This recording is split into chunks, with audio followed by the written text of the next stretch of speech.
que termine Perfecto. que Bueno. se inicie la grabación, ya empezamos. Ah, perfecto. Cuando ustedes vean que se inicia la grabación, ahí está, ya está, licenciada, buen día. Puede empezar. Buen día, buen día. Empezamos entonces. Bueno, este siguiente tema corresponde a lo que se llama complicaciones de la diabetes. Son varias las complicaciones, ya las vimos en clases anteriores.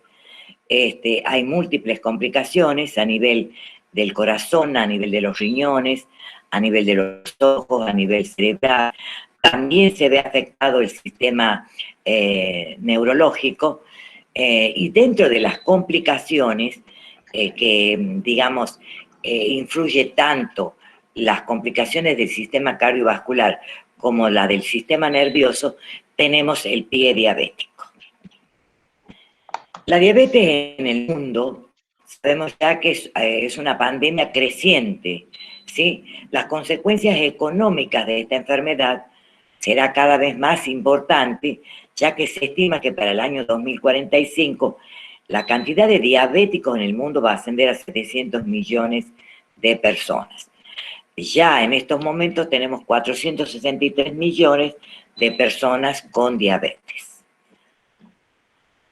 La tasa de amputaciones en las extremidades inferiores es de 15 a 40 veces más alta en los diabéticos que en la población no diabética. La tasa de amputación es más alta en el hombre que en la mujer. Cada 30 segundos en el mundo se pierde un miembro inferior como consecuencia de la diabetes mellitus.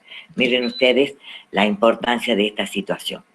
Y acá, dentro de la epidemiología, lo que más incide es la pobreza, la falta de higiene, la falta de acceso a centros asistenciales, los factores económicos que dificultan el tratamiento, porque si bien puede él tener un acceso a un centro asistencial, pero en ese centro asistencial muchas veces, que es un CAP, sí, o un centro de atención primaria, no tienen los especialistas adecuados para poder, digamos, educar al paciente.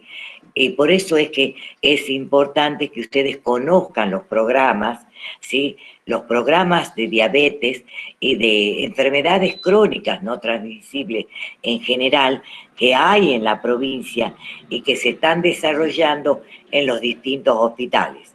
El problema ahora es la enfermedad esta, que tenemos una pandemia que es el COVID-19, que por allí dificultan, pero los distintos hospitales tienen sus grupos de especialistas, o sea, son un equipo de salud conformados tanto por médicos especialistas como por psicólogos, nutricionistas, cirujanos vasculares que pueden atender la situación del diabético.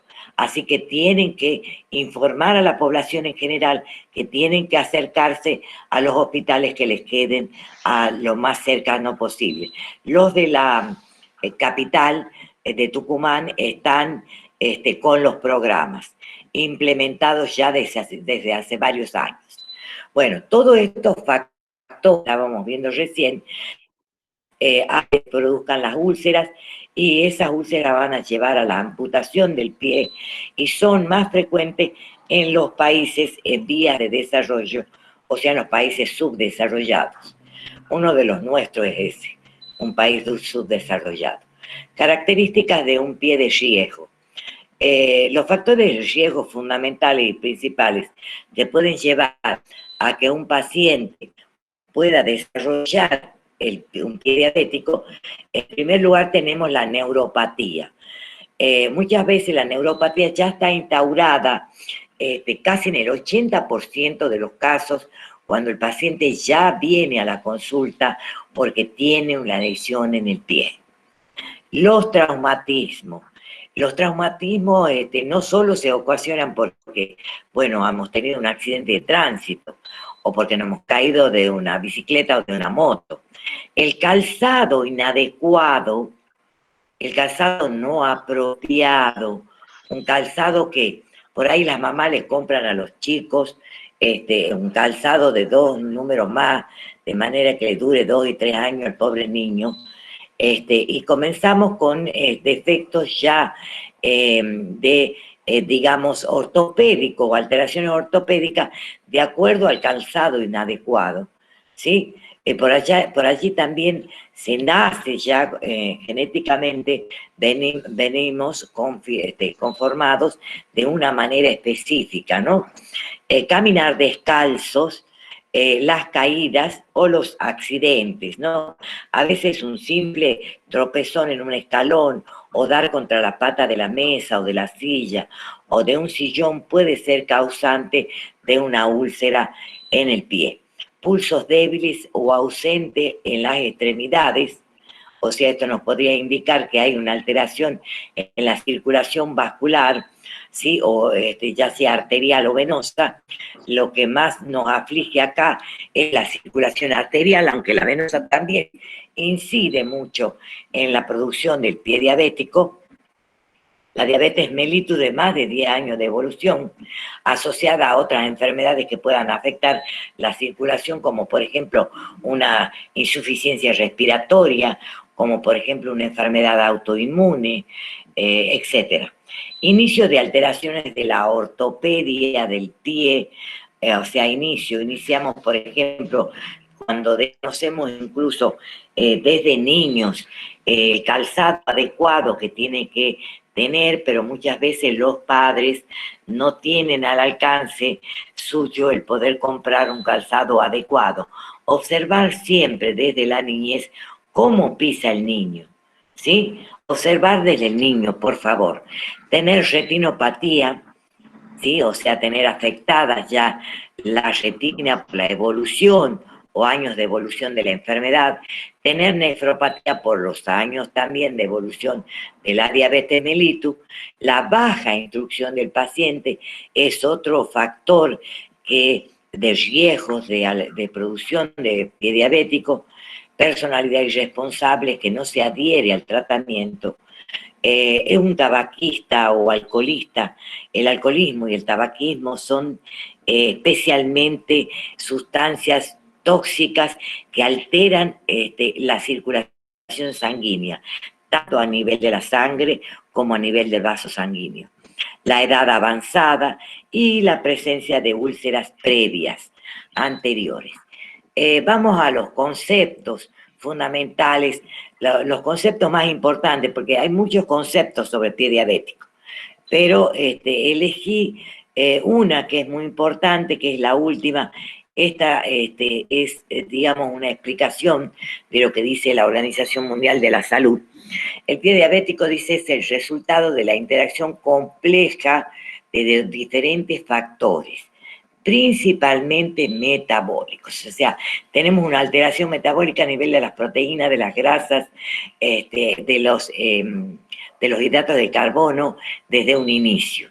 Según la Organización Mundial de la Salud, es una alteración multisistémica, neurológica, vascular, osteoarticular, que si no es precozmente diagnosticada y convenientemente tratada, conlleva un elevado porcentaje de amputaciones con graves repercusiones personal, laboral y social, y afecta, por supuesto, a los sistemas de salud. Y hablamos específicamente a los hospitales públicos de nuestra provincia. Entonces hay que prevenir. Un grupo de consenso, ¿sí?, de profesionales especializados europeos dieron este concepto que me parece muy completo, por lo tanto yo lo sigo utilizando. Dice que pie diabético es una alteración clínica de base etiopatogénica neuropática, inducida por una hiperglucemia mantenida y prolongada en el tiempo, en la que con o sin coexistencia de isquemia y previo desencadenante traumático se produce la lesión o ulceración en el pie. Ahora hay que tener en cuenta varios factores para el desarrollo del pie diabético. Tenemos, por ejemplo, que la persona tiene diabetes y se le ha observado el pie porque su médico de cabecera, cada vez que va a la consulta, él tiene que decirle, a ver, necesito que se saque los zapatos y sus medias y necesito observarle sus pies, a ver en qué condiciones están, para que así a partir de este momento veamos cuáles son los factores de riesgo que puede estar presentando. Entre los factores predisponentes, primariamente tenemos factores primarios, en la que ya les dije, cuando el paciente diabético tipo 2 llega a la consulta, generalmente ya hace varios años que venía padeciendo la enfermedad. Recuerden que es una enfermedad silenciosa. A veces ya está en el 80% de los casos instaurada la neuropatía.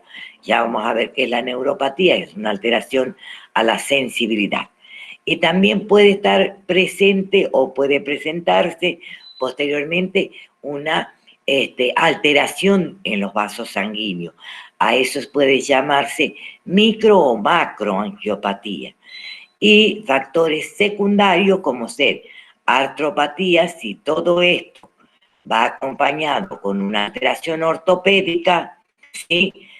O sea, una alteración ortopédica que puede ser provocada por el mal uso de calzado inadecuado o porque desde niño no nos hemos fijado cómo pisan los niños, si podemos corregir esos desniveles que por ahí tiene en su estructura ósea a nivel del pie, entonces tenemos que ir haciendo prevención desde la niñez. Y otro aspecto secundario es el nivel socioeconómico. Difícilmente podamos llevarlo a un ortopedista y luego a la confección de un zapato ortopédico si no, o que le coloque las suelas necesarias para, digamos, normalizar la pisada de esos pies, difícilmente podamos conseguir algún resultado con estos factores que ya están predisponentes. Cuando hablamos de pie de riesgo cuando hay factores desencadenantes, no solo los predisponentes, sino también ahora se agregan los desencadenantes. Dentro de los desencadenantes tenemos los extrínsecos y los intrínsecos. Dentro de los extrínsecos que puede haber un trauma, puede ser un trauma térmico. Si hemos colocado, por ejemplo, una almohadilla con calor o frío, que puede ser una bolsa de agua caliente o una bolsa de hielo, por más tiempo del que corresponde. Si es una bolsa de hielo, por más de 10 minutos, 15. Y si es una bolsa de agua caliente, sí, ustedes tienen que saber que ya puede haber una neuropatía, o sea, hay una alteración en la sensibilidad de este paciente para el calor o el frío o el dolor. Entonces, difícilmente, si pone una bolsa de agua caliente, por ejemplo, para calentar sus pies en el invierno, difícilmente lo pueda sentir y podemos provocar una quemadura. En un traumatismo químico, si utilizamos estos, digamos, pedicuría casera y usamos esos callicidas que pueden provocar una ulceración por tras de la extracción de un callo. Y un traumatismo mecánico es por el roce con algún elemento que puede ser la pata de una silla, una mesa o una ligera caída. En cuanto a los factores desencadenantes intrínsecos, estos tienen que ver con la parte interna del individuo. Cuando hablamos de la parte interna, ¿cómo está conformado? Si hay una deformidad a nivel de sus pies, hay un aumento de presión en algún sector, hay la presencia de callos, a eso se denomina lesiones hiperqueratóxicas. Esto significa una lesión preulcerosa, por lo cual debemos tratar y cuidar esa deformidad, debemos tratar esas zonas de hiperpresión y debemos tratar la hiperqueratosis. cuando, digamos, ya hay una lesión ulcerosa, o sea, ya se ha provocado la úlcera. Los factores agravados van a ser la infección, sí, porque toda ruptura de la piel en cualquier sitio, sobre todo a nivel de los pies, se imaginen ustedes, los pies andan en el piso, estamos en contacto con todo tipo de microorganismos a nivel del piso, y bueno, los pies están en el piso, entonces es muy fácil que se infeccione.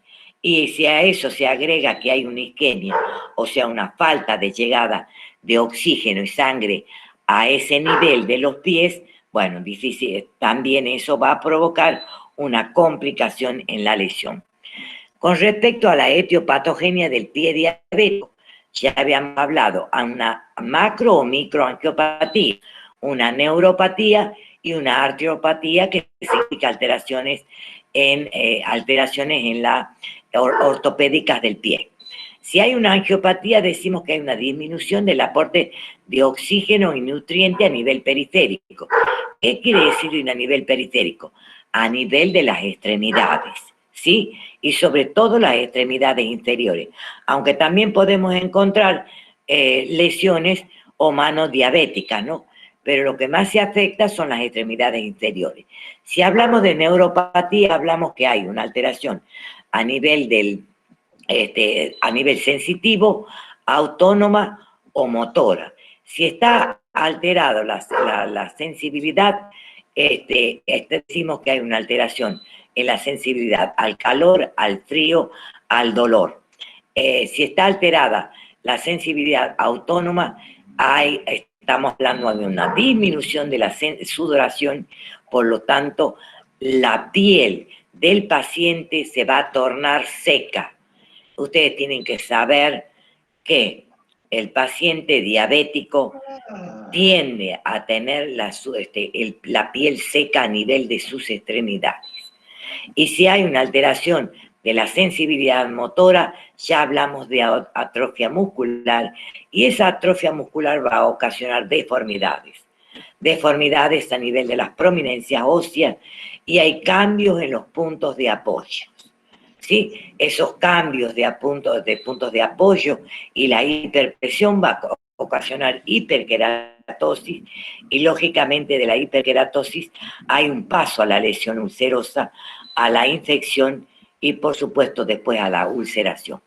Si tenemos una alteración sensitiva, sí, a nivel autónoma, decimos que hay una piel seca, ahí se forman grietas, vamos derecho a una lesión ulcerosa.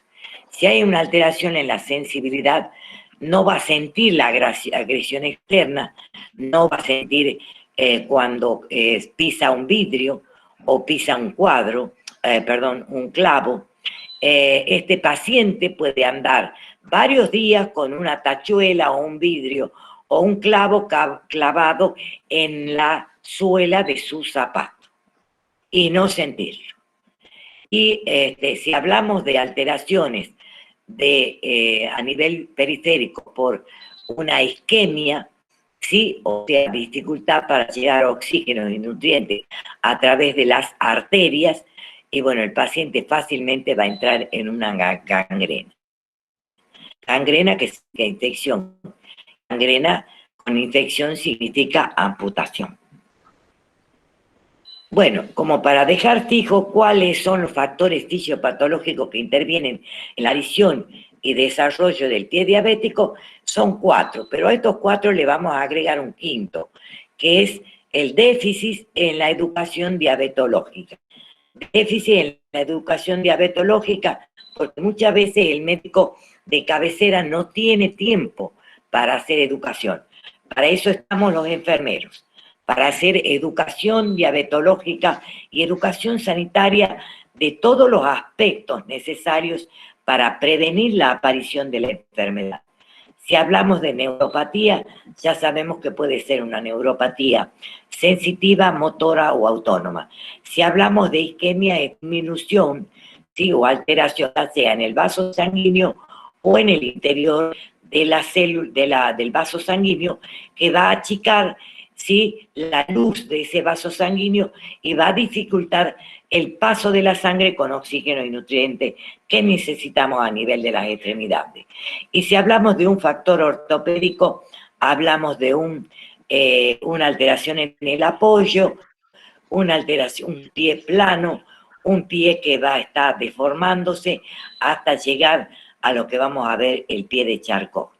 Y hablamos de infección porque de por sí el paciente diabético que tiene una evolución de varios años, ¿sí?, de su diabetes mal controlada, va a estar, digamos, perceptivo o sensible a tener infecciones, porque su sistema de defensa es... Si hablamos de un diagnóstico, hablamos de disminución de la sensibilidad al dolor, frío y calor. Hay un pie deforme, atrofia de músculos, caída de la cabeza metatarsiana, problemas del calzado convencional, ¿sí? Hay zonas de alta presión, hiperkeratosis, malnutrición de la piel y, perdón, cerrala la puerta de fondo con regio. Disculpen, mala nutrición de la piel, flujo aumentado, pie caliente, sudoración alterada o disminuida, úlcera plantar. ¿Cuáles son las etapas? Disminución de la sensibilidad, hiperkeratosis o formación del callo, debajo del callo, por la hiperpresión se forma una vesícula o ampolla. Esa vesícula, por la misma hiperpresión y la deambulación, digamos, se rompe. Por allí ingresan las bacterias o los microorganismos y se produce una infección. Una de ellas puede ser la celulitis. Y comienza la destrucción de las capas tisulares hasta llegar al hueso si no hay un buen cuidado. Bueno, estas son las categorías de las neuropatías periféricas. Como para que ustedes sepan, la sensorial, hay una pérdida de la sensibilidad e incapacidad para notar la presión o cambios de temperatura. También quería mencionarles que hay sensación de hormigueo y quemazón, que suele ocurrir generalmente cuando el paciente reposa o en la noche. También hay un aumento en el umbral del dolor, hay la presencia de un dolor punzante sin ningún motivo mientras hace reposo, ¿sí? Hay una alteración a nivel motor y decimos que hay pérdida de fuerza muscular, dificultades en el control y coordinación de los movimientos, y con respecto a la categoría autonómica, hay alteración en la frecuencia. Cuando hablamos de sistema nervioso autónomo, hablamos ya de todo el organismo.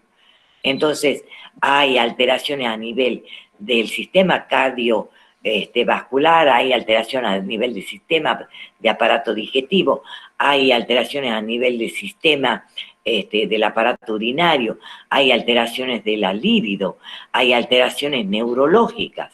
O sea que vamos a hablar de alteraciones en la frecuencia cardíaca. A nivel de aparato digestivo podemos ver, hay un paciente que sufre diarrea continuamente, o estreñimiento, o presenta náusea y vómito, puede presentar incontinencia urinaria o retenciones urinarias, alteraciones en la libido, hay mareos, ¿sí? La neuropatía diabética, por último, para terminar de hablar sobre la neuropatía, me ha parecido importante mencionar que ustedes tienen que saber que esta neuropatía generalmente sensorio-motora afecta la porción distal de los nervios, especialmente en los miembros inferiores, pero observen también que pueden ser afectados los miembros superiores, ¿sí? Tiene una distribución simétrica, sí, puede diseminarse en sentido proximal. Quiere decir que comenzamos con la afectación de los pies y esa afectación sigue ascendiendo, ¿sí?, hasta el sentido proximal. Si tenemos un paciente que tiene una lesión a nivel de la pierna, ya no hablamos de pie diabético, hablamos de pierna diabética. Y si hablamos de pierna diabética, quiere decir que los pies están en peor lugar. O sea que están en una situación más delicada todavía de poderle llegar oxígeno y nutrientes. Los dos tipos más frecuentes son la polineuropatía sensoriomotora y la neuropatía autonómica. El DSCT demostró que manteniendo una normoglucemia se reduce en un 60% la frecuencia de la neuropatía. Y acá tienen ustedes el producto de una neuropatía avanzada, a lo que se denomina pie de Charcot. El tratamiento de la neuropatía. Dentro de las recomendaciones para el tratamiento, optimizar el control de la glucosa o glucemia para prevenir o retrasar el desarrollo de la neuropatía en pacientes con diabetes tipo 1 y retardar la progresión de la neuropatía en pacientes con diabetes tipo 2. Evaluar y tratar a los pacientes para reducir el dolor relacionado con la neuropatía periférica diabética y los síntomas de la neuropatía autonómica para mejorar la calidad de vida. Les informo que sin lesiones, un paciente con una neuropatía periférica instaurada no lo deja dormir de noche. El dolor es insoportable, las molestias no lo dejan descansar.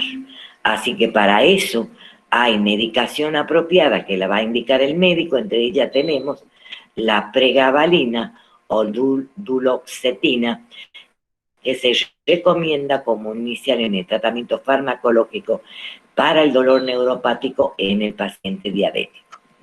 Vamos ahora a las complicaciones microvasculares, que es otro factor desencadenante de pie diabético. Y vamos a hablar de la microangiopatía. Recuerden cuando hablamos los otros días, la microangiopatía es la afectación de los pequeños vasos sanguíneos, específicamente los capilares sanguíneos. Los cambios microvasculares son propios de la diabetes. Se caracteriza por un engrosamiento de las membranas basales de los capilares que rodean a las células capilares endoteliales. Entonces lo que se ve afectado es la membrana endotelial que recubre los vasos, internamente los vasos sanguíneos de todo el cuerpo. Las hiperglucemias provocan reacciones bioquímicas engrosando la membrana basal a varias veces su volumen. Dos áreas afectadas por estos cambios son la retina, los riñones y los miembros inferiores. Las complicaciones macrovasculares, que se refiere a, ya lo hablamos también en la clase de diabetes, a la afectación de los grandes vasos sanguíneos. Hay riesgo de aterogénesis, la insulinoresistencia, la dislipemia, o sea, el aumento de grasa en sangre, el aumento de la insulinoresistencia, y más, si hay la aparición de la hipertensión arterial, que son muy comunes en la diabetes, a veces aparecen y a veces no, pero son independientemente factores de riesgo para el desarrollo de la enfermedad, tanto cardiovascular como la arteriosclerosis, y llevan a una disfunción endotelial.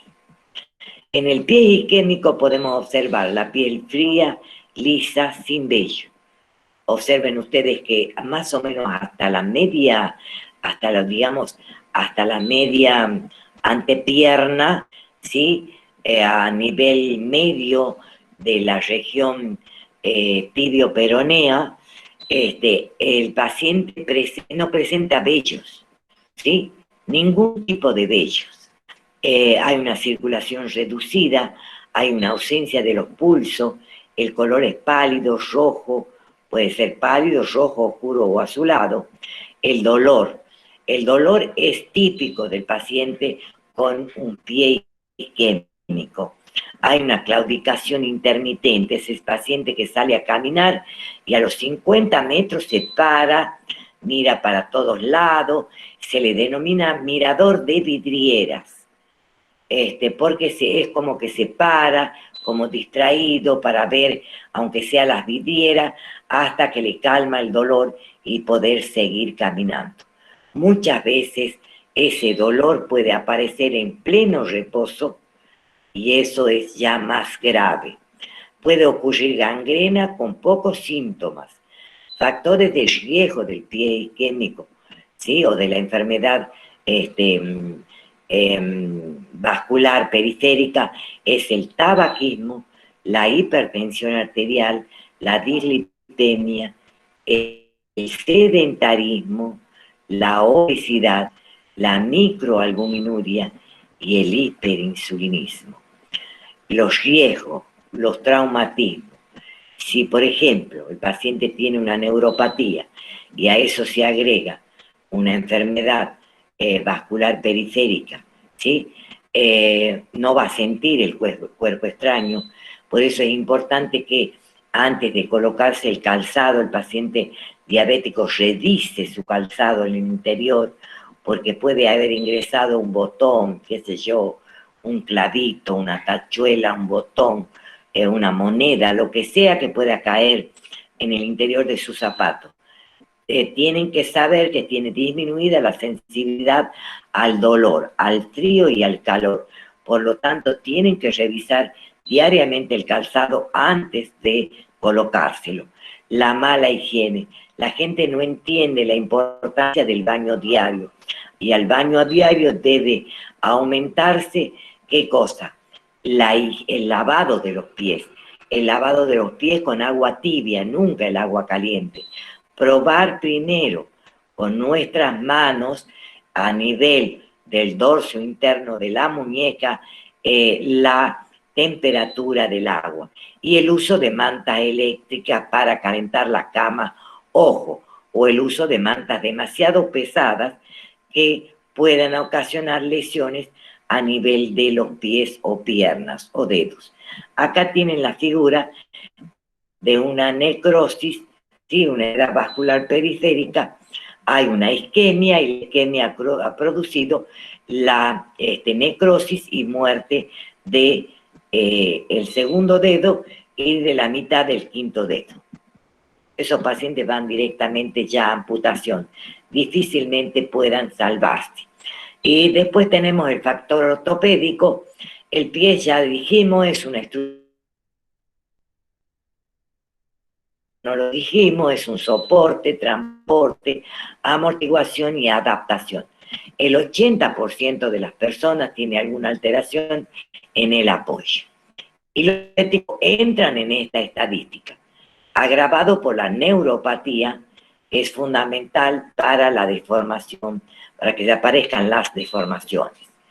Una de las alteraciones que se produce es la caída del arco plantar anterior del pie, con lo cual el paciente entra a tener pie plano y a apoyar con la parte media del pie. También tenemos el alus valgus, ¿sí? O juanetes. También tenemos los dedos en garras o en martillos. También con el tiempo la neuropatía y las alteraciones ortopédicas van a provocar limitación de la articular. Estas deformaciones alteran la estática y los puntos de apoyos y se producen hiperapoyos que generan hiperkeratosis o callos, ¿sí? Y por último, la formación de úlceras. Como consecuencia de esto se produce lo que se llama el mal perforante plantar, producido por un hiperapoyo, ¿sí? Y por las alteraciones ortopédicas, neuropáticas y enfermedad vascular periférica. Luego tenemos el último factor, que es el factor infeccioso. Ya le hablé sobre lo que sucede en la diabetes, ¿sí? El desarrollo de infecciones en el pie diabético es multifactorial, además de la predisposición de la causa neuropática y de la macro y microangiopatía. Hay alteraciones de la flora microbiana normal de origen endógeno. ¿Esto qué significa? Significa que la flora microbiana que normalmente nosotros tenemos en la piel, los diabéticos también la tienen. El problema es que el diabético tiene su sistema de defensa disminuido. Entonces, estos digamos, microorganismos que son saprófitos, porque normalmente si el individuo tiene unas buenas defensas, está bien alimentado, tiene una actividad física regular, tiene una vida normal, puede hacer las actividades de la vida diaria y no tiene diabetes, no hay ningún problema. Pero si tiene diabetes y tiene un control metabólico, esto significa que no cumple la dieta como corresponde, o no toma la medicación, o no realiza actividad física, hay una alteración metabólica que va a originar un descenso de los mecanismos de resistencia a las infecciones, como consecuencia de esas alteraciones metabólicas. Las alteraciones de la flora microbiana, la neuropatía autonómica condiciona funciones y el reflejo de sudoración del pie. Y bueno, la clasificación de las lesiones según Wagner, esto lo vimos en la clase anteriormente, pero para los chicos que están haciendo consulta, les quiero recordar que hay una clasificación de las lesiones en los pies, es la clasificación de Wagner, la más utilizada. Y tenemos un grado 0 en la que no hay lesiones, pero sí hay presencia de callos o deformaciones, no hay úlceras. ¿Sí? Pero es un pie grado 0. Tiene una clasificación, es grado 0. Luego tenemos el grado 1, hay una úlcera superficial pequeña que puede ser ocasionada por la presencia de una callosidad o porque, qué sé yo, ha rozado una pata o una silla. En el grado 2 ya hablamos que hay una úlcera profunda que llega a tendones y hay infección, ¿sí? Y en el grado 3, la infección profunda, celulitis, abscesos y a veces osteomielitis, ¿sí? En el grado 3. En el grado 4 hay la gangrena localizada que puede estar localizada en los dedos, la zona metatarsiana, o también puede estar situada en el talón. En este caso está a nivel metatarsiano y toma todos los dedos. Y en el grado 5 la gangrena se ha extendido a todos los tejidos y desde acá ya tenemos de que este paciente puede ir a una amputación de todo el pie. Esos son los riesgos. ¿Qué tiene que hacer enfermería? La enfermería, para poder atender un paciente con pie diabético, y en general es todos los pacientes diabéticos, sobre todo los que llegan a la consulta, hay que investigar y recoger los datos de interés. ¿Qué es lo que nos interesa?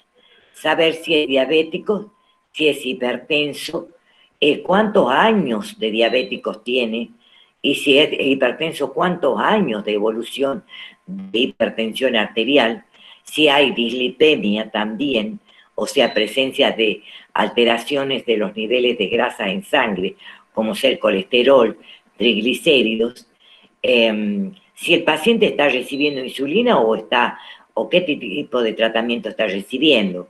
En una de esas está solo con hipoglucemia anterior. Los niveles de glucemia, la alimentación que tiene, ¿sí? Cómo está bien nutrido, está desnutrido, o es un paciente anémico, que sufre anemia a repetición. El tipo de tratamiento, ya dije, si está con hipoglucemias orales o insulina, hay que ver el peso y la talla y el índice de masa corporal.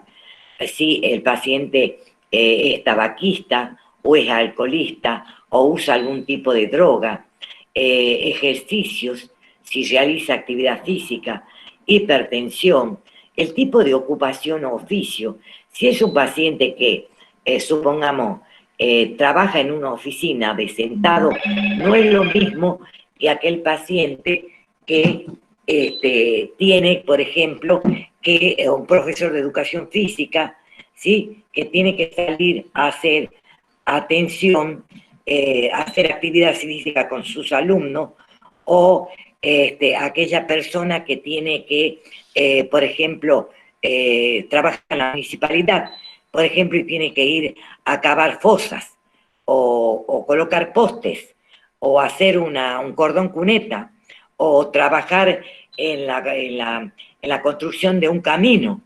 No es lo mismo que aquel que está trabajando como de taxista, que tiene que estar sentado todo el día, o que también pueda, digamos, trabajar en una oficina, ¿sí? Entonces, todo con respecto a la ocupación y el oficio tienen que ver e inciden directamente sobre la patología. Si hay problemas cardíacos, visuales, renales, óseos, de movilidad, úlceras previas, los signos y síntomas que presenta el paciente, si hay sensación de hormigueo y acorchamiento en los pies, dolor en las piernas al andar, si hay inflamaciones, sudoraciones o no. Vamos a ver una inspección, vamos a hacer una inspección de los pies, la valoración de la morfología de los pies para ver la presentación de alteraciones ortopédicas, si hay o no, la existencia de deformidades, prominencias o callosidades.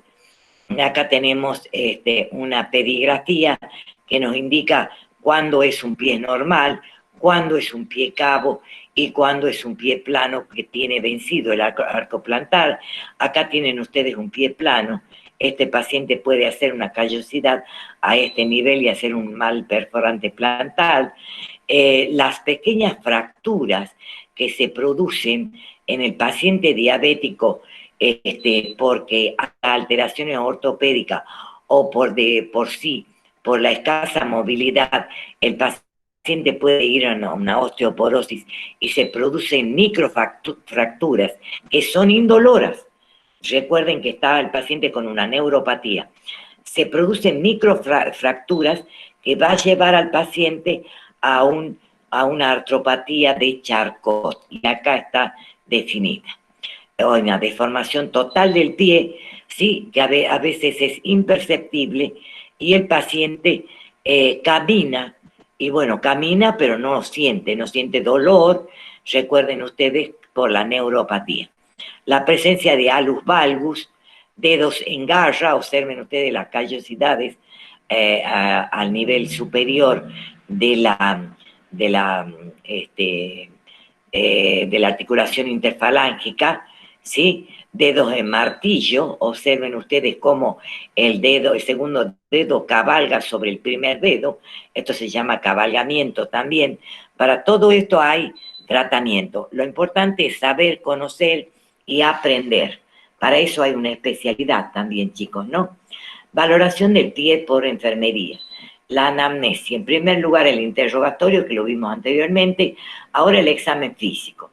Vamos a ver el aspecto de la piel, si hay edema o no, si hay onicopatía, o sea, la presencia de micosis u hongos a nivel de las uñas o entre los dedos, o a nivel del pie o planta.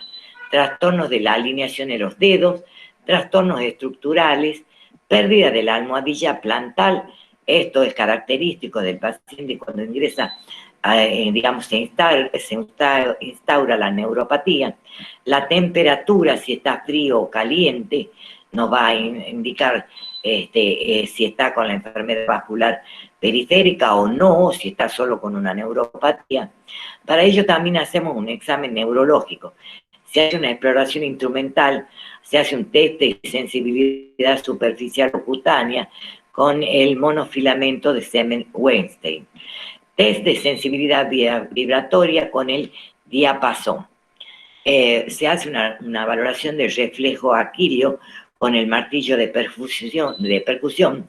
Se hace un examen osteoarticular que vamos a inspeccionar. Si hay descenso del arco plantar, si hay dedos en garra o en martillo, si hay hiperkeratosis en puntos de presión, si hay deformidades osteoarticulares. Observen ustedes cómo los mecanismos de deformidad se producen por un desbalance entre los flexores y extensores. Y hablamos de las articulaciones específicamente. Luego tenemos la exploración vascular, ¿sí? Se tocan los pulsos, acá estamos Acá el operador está tocando o percibiendo el pulso pedio, acá está percibiendo el pulso tibial posterior, interno, ¿sí? Se toma la temperatura, mientras se toma el pulso, ustedes ya saben, se toma la temperatura de los pies. Otras pruebas médicas interpretadas por enfermería en el cuidado es la pedigrafía, como vimos recién, en la que se toman las huellas plantares para ver si es un pie normal, un pie cabo o un pie plano. Se toma de esta manera, se lo coloca en un pedígrafo al paciente, se ha colocado un papel, debajo hay tinta y se lo hace caminar por esta superficie. Y el ecodoppler bidireccional, esto generalmente lo hace un médico ecografista, o también lo puede hacer el médico de cabecera especialista, y en enfermería lo puede perfectamente interpretar para ver el flujo de oxígeno que llega a nivel de la extremidad. El tratamiento del pie diabético debe ser multidisciplinario y se divide en general, sí, y específico. En cuanto al general, es importantísimo el control biomecánico, educacional y metabólico. Debe hacerse una educación diabetológica, debe haber un adecuado control metabólico, o sea que nos referimos no solo al control glucémico, sino también al control de las grasas en sangre, ¿sí? Control óptimo de la glucemia, cumplimiento de la dieta para alcanzar un estado nutricional adecuado, identificación y corrección precoz de los factores de riesgo, óptimo cuidado de los pies y tratamiento de las complicaciones. Dentro del tratamiento específico, esto generalmente lo va a indicar el médico, pero ustedes tienen que conocer los medicamentos que pueden tener estos pacientes que realmente los requieren. Entre el tratamiento sintomatológico tenemos los analgésicos o calmantes, los antiarrítmicos, los antidepresivos y los anticonvulsivantes. Dentro del tratamiento etiopatogénico tenemos los inhibidores de la aldolasa reductasa, factores de crecimiento nervioso, aminoguanidina, ácido gamma-linolénico, que mejora la velocidad de conducción motora y sensitiva. Recuerden que el paciente está con una neuropatía. El ácido alfa-lipoico para neuropatía hiperalgésica, que produce mucho dolor, además disminuye el estrés oxidativo. El silostazol y la pentoxistilina, que son vasodilatadores por excelencia periféricos, vasodilatadores periféricos y antiagregantes plaquetarios, son dos cosas al mismo tiempo, fundamental para prevenir la aparición o tratar a un paciente con úlcera a nivel del pie. Y bueno, estas son medidas, algunas medidas protectoras y correctoras del pie, ¿sí? Para las plantas o plantillas de dedo, tenemos siliconas, tutores o dedales, el calzado adecuado, zapatillas. ¿Cuáles son los calzados adecuados? Las zapatillas deportivas, con, digamos, una suela bastante alta, zapatos anchos y profundos y a medida también, control del edema, medias especiales de color blanco e hidratación de la piel. Dentro de las medidas correctoras, para plantas, plantillas de dedos, sillas metatarsal, siliconas, capuchones, cirugía profiláctica, tenectomía, elongación de tendones de Aquiles, resección metatarsianas, calzados adecuados y bastón. En cuanto al tratamiento local, es el tratamiento de la herida y lesión. Yo les puse acá algunas medidas protectoras. Observen ustedes, acá hay un dedal de silicona, ¿sí? Acá está de nuevo, y acá tiene unas protecciones con apósitos especiales que pueden ser de gel de silicona o puede ser un apósito hidrocelular. Acá tienen otras de medidas protectoras, acá tenemos dedales. Observen ustedes el dedo en martillo, cómo provoca lo que se llama una lesión que se llama eloma. ¿Sí? Es un callo y la hiperpresión con el calzado en la parte superior provoca esta lesión. Acá tenemos otra paciente debido al mal uso del calzado, se ha producido una lesión. Esta paciente iba a ser amputada en un sanatorio de acá de la periferia, en un sanatorio privado. Se acordó que hay enfermeras o especialistas en diabetes y en pie diabético específicamente, y bueno, su dedo fue salvado, ¿no? Esta es la evolución, ya no tenía uñas, había perdido casi la mitad del dedo, del segundo dedo, pero poco a poco se fue regenerando. Por supuesto, con una ligera distrofia a nivel de la uña. Y otras medidas de prevención que tenemos, miren, acá ponemos separadores de dedo, sobre todo separadores de gel de silicona, se pueden colocar cuando un dedo cabalga sobre otro, y hablamos de dedos en garra, ¿sí? Acá tenemos dedales también de gel de silicona, pero con protectores de tela por debajo, ¿sí? El calzado terapéutico y material ortopédico puede reducir la incidencia de úlceras. Tengo pacientes por mucho tiempo, ningún tipo de úlcera, que solamente vienen a control. Y bueno, para tratar la lesión, ya lo habíamos visto los otros días en las curaciones de úlcera, y también lo vieron los chicos de consulta. Tenemos distintos apósitos. Entre ellos tenemos el Acticoat, que es un apósito de plata nanocristalina. Tenemos el gel, Intracite gel o hidrogel, que es un gel a base de un 70 o un 80% de agua, más carboximetilcelulosa sódica. Y tenemos también un apósito hidrocelular que tiene una capacidad de absorción 200 veces su capacidad, y aparte de esto, sirve como para prevenir la úlcera de talón. Este paciente que ustedes ven acá es un paciente que ha sido internado con ningún tipo de lesión en el pie, ha sido internado en una terapia intensiva en un sanatorio de nuestra ciudad, y resulta de que por una infección respiratoria, tenía una neumonía. Se ha curado de la neumonía, pero se fue a su casa con una terrible úlcera a nivel del talón, que ha llegado al hueso. Esto está en proceso de cicatrización acá. Acá podemos ver parte de la articulación y del hueso. Este paciente terminó en cicatrización con el cuidado específico, ¿sí? Es un paciente de 94 años que hoy tiene 98 años. Y está perfectamente, se le cerró con el tratamiento de la cura húmeda. Como les decía anteriormente en la clase de úlcera por presión y heridas crónicas. En cuanto, ya terminamos, la educación para el autocuidado de los pies, que el paciente siempre realice la inspección de los pies todos los días, lavarlos diariamente con agua y jabón con un pH neutro, secarlos con una toalla limpia y suave, especialmente en los espacios interdigitales, humectarlos con cremas hidratantes, limar las uñas después del baño en forma recta.